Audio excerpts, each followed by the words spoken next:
Now to new information. In the decades-old Indiana serial killer case, officials in the Hamilton County area are asking for your help. Fox Hollow Farm was the home of a serial killer who preyed on and killed an estimated 25 gay men throughout the 80s and 90s. Now they need more DNA swabs from family members to help identify the unidentified remains. And without new leads, they are concerned this case could run cold. On 10 wooded acres at the former home of an Indiana serial killer, so everybody can go get dogs and we'll plan out what we're going to do. 11 cadaver dogs went on a search Saturday looking for human remains. Kyle, Avery, down there. It's the first time ever canines have been brought in to Fox Hollow Farm, and the mission is personal. These are missing people. These remains represent people. They represent someone's family member.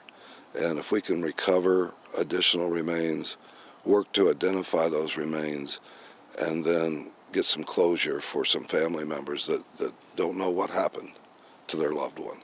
Investigators believe at least 25 gay men were lured in by Herb Baumeister and killed in the 80s and 90s. In 1996, they discovered 10,000 bone fragments here.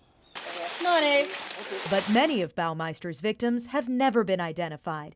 The home's current owner still finds bones on the property. He invited Indiana Canine Search and Recovery to sniff out more clues. Apparently the killer did not bury anyone. He literally just laid them on the ground, and animals drug the bones all over the property. And it's a large area. About 60% of the property is woods.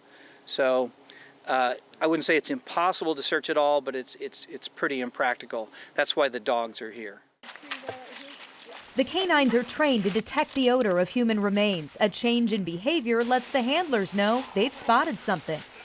How she's going in circles and she's going back and forth and back and forth. She's trying to pinpoint where it is. They're working the area and they're working it really, really hard.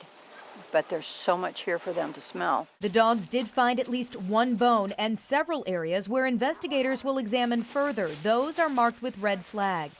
It is a painstaking but important process. Then we need to provide those families with the closure that they deserve. To heal the families of missing men decades after their deaths. Well, if you've had a male relative go missing in the mid-1980s to the mid-1990s, you should contact the Hamilton County Coroner's Office. Their number is 317-770-4415. There you can get a cheek swab DNA sample.